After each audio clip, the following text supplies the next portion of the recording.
C'est la Fédération de football, épisode unique dans l'histoire des Bleus, au beau milieu donc d'une polémique sur les déclarations des uns et des autres. L'entraînement public de cet après-midi a tourné, vous allez le voir, au psychodrame. Commentaire Caroline Bauer.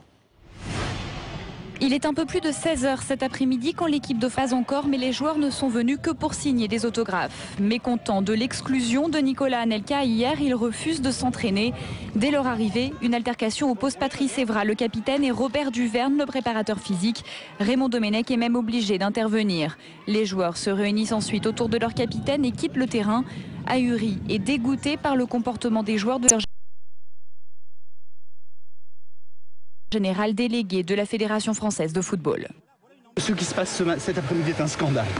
Un scandale pour les Français et pour l'équipe de France. Qu'est-ce qui s'est passé? S'entraîner. C'est inacceptable. Pourquoi demandez-le leur. Concerne, c'est terminé. Je quitte la fédération. Je quitte naturellement mes fonctions. Enfermés dans leur bus, les joueurs s'expliquent pendant une dizaine de minutes avec leur sélectionneur. Quelques minutes plus tard, Raymond, mécontent de l'exclusion de Nicolas Anelka, ils ne reviendront pas s'entraîner aujourd'hui. En fin d'après-midi, la fédération a donc réagi dans un communiqué en réponse aux joueurs. Fédération qui se dit d'ailleurs non. C'est également ce qu'elle qualifie de mouvement totalement inacceptable. Nous allons rejoindre en direct une nouvelle fois de Naïsna, notre envoyé spécial Maxime Conny. Maxime, on est vraiment très loin du match de mardi prochain. Ah, plus que loin, effectivement. Nouvel épisode du feuilleton du fiasco des Bleus dans cette Coupe du Monde à 2 jours du match contre l'Afrique du Sud. Les Bleus qui, dans leur communiqué, et c'était le dernier paragraphe lu par le sélectionneur Raymond Domenech, disaient que leur devoir c'était de réagir et d'avoir une réaction d'orgueil pour le physique et le capitaine Patrice Evra. Après les discussions dans le bus avec les rideaux tirés, pour nous lire le communiqué des joueurs. Écoutez-le au micro de Patrick Sauce. Nous regrettons l'incident qui s'est produit à la mi-temps du match France-Mexique. Notre groupe et qui reste inhérent à la vie d'une équipe de haut niveau. À la demande du groupe,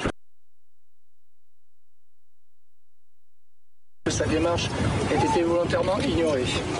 De son côté, la Fédération française de football n'a à aucun moment tenté de protéger le groupe. Elle a pris une décision sans consultation par la presse. Nous ferons tout individuellement. Mardi soir, retrouve Raymond Domenech qui lit ce communiqué des joueurs pour essayer de sauver la face. Mais le divorce est bel et bien consommé entre les instances et le président Jean-Pierre Escalette de la Fédération française de football et les joueurs, le terrain, des joueurs dans l'équipe des propos de Nicolas Anelka. Mais journalistes soient là pour cet entraînement en public, pour qu'il y ait encore plus d'écho sur ce boycott, sur cette mutinerie, et les joueurs de l'équipe de France qui, je vous le disais en théorie, s'envoleront demain pour Bloemfontein, là où ils joueront mardi leur dernier match de Coupe du Monde, sauf si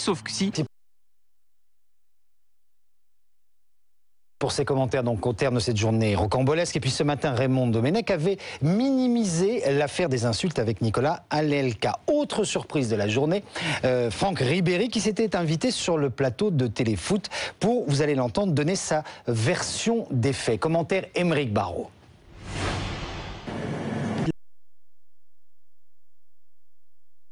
La Maison Bleue, accusateur d'abord pour défendre l'unité.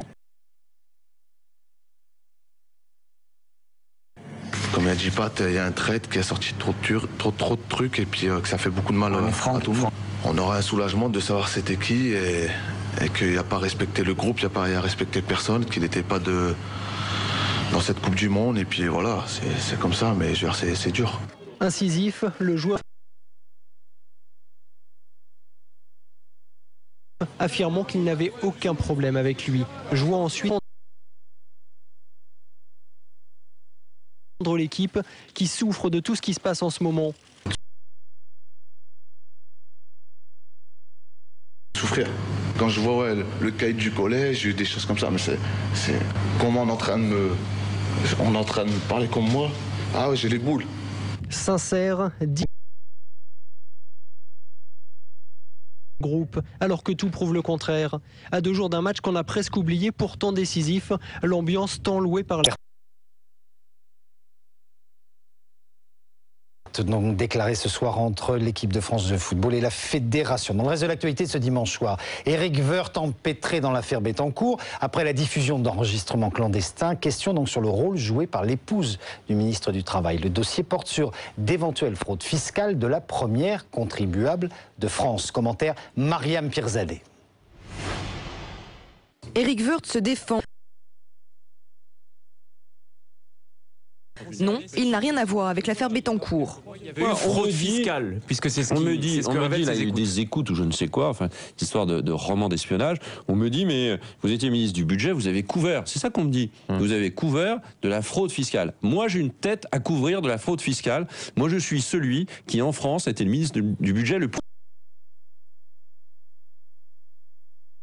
Réalisé clandestinement par un maître d'hôtel révèle que la riche héritière posséderait des comptes non déclarés.